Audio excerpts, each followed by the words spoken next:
Good morning, kindergarten. Welcome back to your class, daring class.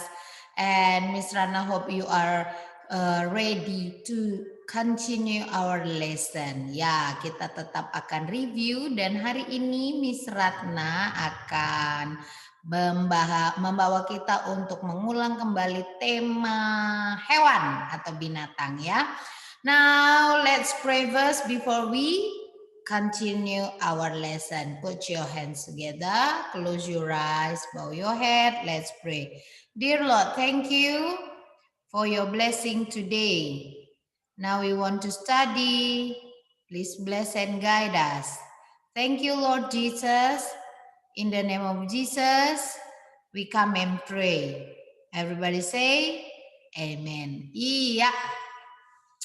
Nah, hari ini kita akan masuk kepada tema binatang. Waktu pada pembelajarannya kita sudah belajar, ada binatang buas, contohnya harimau, singa, ada binatang yang diternakan.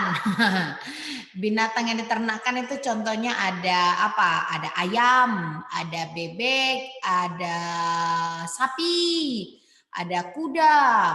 Nah, kalau binatang diternakan berarti dipelihara dalam jumlah yang banyak. Jadi kalau kamu pelihara ayam di rumah 2-3 ekor itu beternak. Itu hewan ternak nggak? Bisa dikatakan begitu, tapi bukan peternakan ya. Karena kalau yang namanya peternakan jumlahnya itu sampai ratusan bahkan ribuan. Nah, hari ini kita akan belajar dari binatang tentang kegunaannya. Kemarin Miss Ratna sudah menjelaskan berdasarkan kelompoknya. Ada hewan yang hidup di alam liar, ada hewan yang hidup di dekat manusia atau hewan peliharaan, ada hewan yang tadi Miss Ratna katakan hewan ternak. Nah, hari ini kita akan belajar tentang kegunaan hewan lebih lagi ya. Coba diperhatikan slide-nya. Oke, ini dia slide-nya.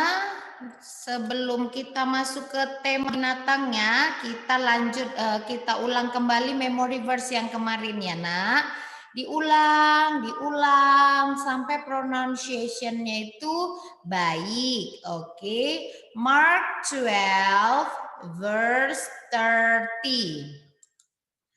Love the Lord your God with all your heart and with all your soul and with all your mind. Mark 12 verse 30. Iya, itu dia. Miss Rana percaya semua anak-anak rajin pasti sudah diulang-ulang, sudah makin lancar dan makin hebat. Kita masuk ini dia kepada kegunaan. Aduh, mungkin ada yang teriak begitu melihat gambar ini. Iya, ini adalah gambar cacing. Cacing tinggal di mana? Cacing tinggal di dalam tanah. Nah, apa guna cacing? Kenapa Tuhan buat cacing? Mungkin ada sebagian di antara kamu yang tidak suka atau takut banget lihat cacing. Nah, cacing itu sangat bermanfaat untuk manusia. Dimakan belum tentu juga. Ada loh cacing yang dimakan untuk jadi obat. Nah, obat tipes ya. Nah, kegunaan cacing yang terutama adalah menyuburkan tanah. Jadi ceritanya gini, cacing tinggal di dalam tanah, ya kan? Nah, ketika dia jalan kemana-mana di dalam tanah itu, dia membuat lubang. Ketika tanah di dalamnya banyak lubang-lubang, rongga-rongga yang bekas lewatnya si cacing, tumbuhan yang ada di tempat itu akan gampang akarnya mencari makanan. Kan Miss Ratna udah cerita. Akar dari tanaman bertugas mencari makanan. Tetapi kalau tanahnya keras dan terlalu padat, akarnya itu tidak bisa mencari makanan. Jadi selain air yang melembutkan tanah serta memberi mineral, tanaman membutuhkan tuh cacing. Yang pertama dia membuat rongga-rongga sehingga akar bisa mencari makanan. Kayak kita kalau jalan, kalau menghadapnya tembok bisa dimasukin, nggak bisa. Tapi kalau pintu bisa dilewatin. Jadi ceritanya si cacing ini kayak buat pintu untuk akar mencari makanan. Nah, kedua manfaat si cacing ini adalah dia memberi kesuburan bagi tanah itu. Jadi ketika dia buang kotoran di situ, tanahnya menjadi subur. Jadi kalau kamu mungkin main di halaman-halaman rumahnya mungkin tidak di semen, jadi tanah. Kamu main-main lalu nemu cacing, jangan dibuang ya, biarin aja dia di tanah itu supaya tumbuhan yang kamu tanam itu menjadi subur. Nah, jadi pertama tadi manfaatnya dia kayak membuka pintu untuk akar mencari makanan. Yang kedua, kotorannya membuat tanah menjadi subur. Nih, selain cacing, hewan apa? Wah, ini cantik sekali. Hewan apa ini? Kuda. Nah, kuda manfaatnya bagi manusia nih seperti ini. Jadi zaman dulu belum ada mobil, belum ada sepeda. Orang-orang kemana-mana itu naik hewan, salah satunya itu kuda. Bahkan bisa dikatakan kuda itu hanya dimiliki oleh orang-orang kaya waktu itu.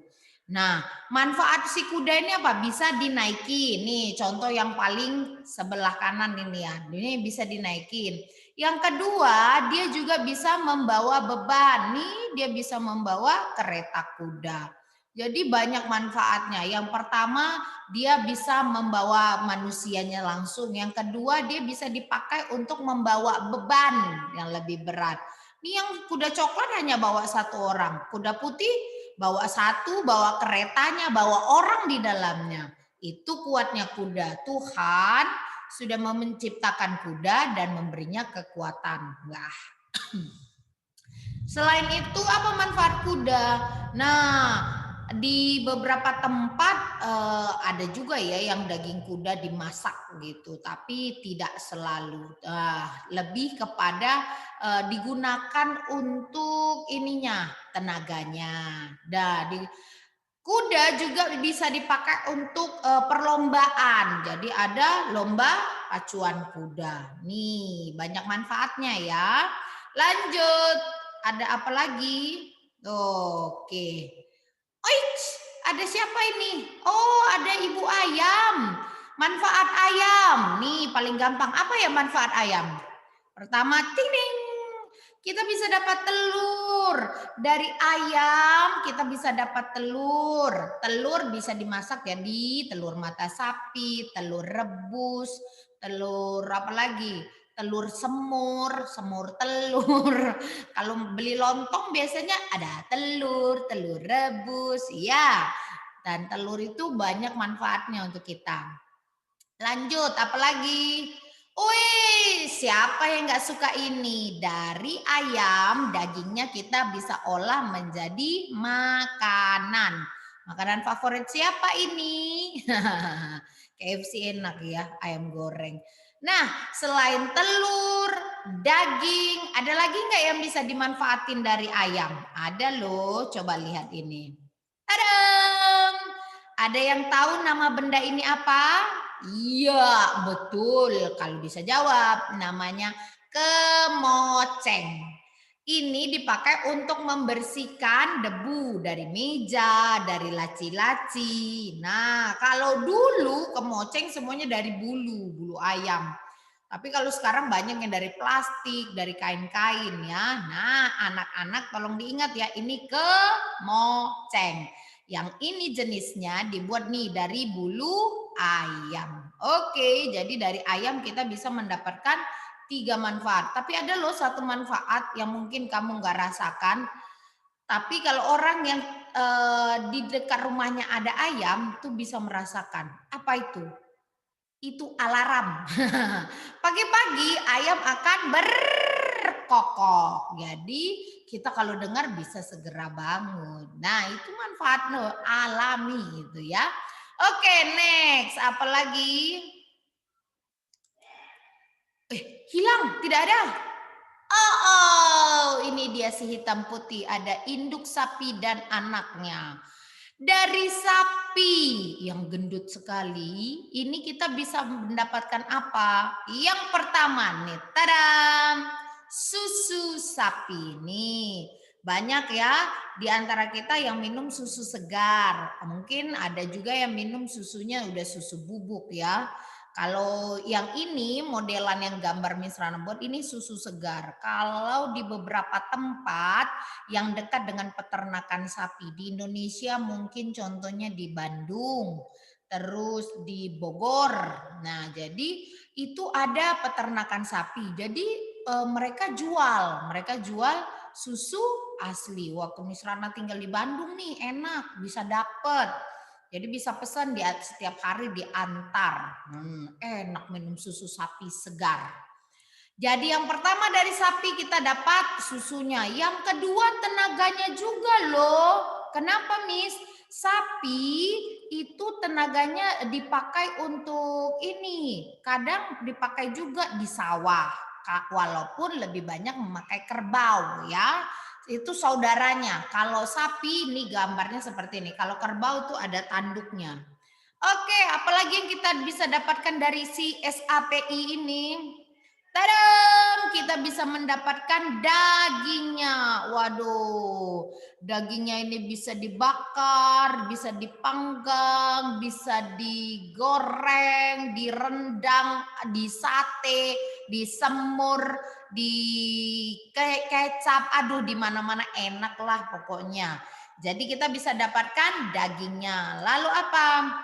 Sepatu. Maksudnya? Ikat pinggang. Iya. Sepatu, ikat pinggang, tas itu bisa kita dapatkan dari apa? Kulit sapi. Nah, benda yang ini mungkin bukan berasal dari kulit sapi, tapi Miss Ratna hanya kasih contoh saja ya. Jadi dari sapi kita bisa mendapatkan susu, kita bisa mendapatkan daging, kita mendapatkan kulitnya. Nah, jadi sangat banyak manfaatnya. Oke. Nah, hari ini itu saja materi kita. Kita sudah mengulang kembali tentang kegunaan binatang. Selanjutnya tugasnya apa, Miss? Dari halaman 21 buku bahasa. Di situ anak-anak akan diminta mengamati gambar dan menuliskan namanya. Tuliskan nama hewannya, lalu diwarnai. Oke. Itu saja kita akan menyelesaikan pembelajaran ini. Kemudian kamu bisa mengerjakan tugasnya. Sebelumnya mari kita kembali berdoa. Tuhan terima kasih hari ini kami sudah selesai belajar. Selanjutnya kami akan mengerjakan tugas. Tuhan tolonglah kami mengerjakannya dengan sangat baik dan bertanggung jawab. Terima kasih Tuhan. Dalam nama Tuhan Yesus kami berdoa. Amin. Selamat bekerja anak-anak, Tuhan Yesus memberkati. Bye-bye.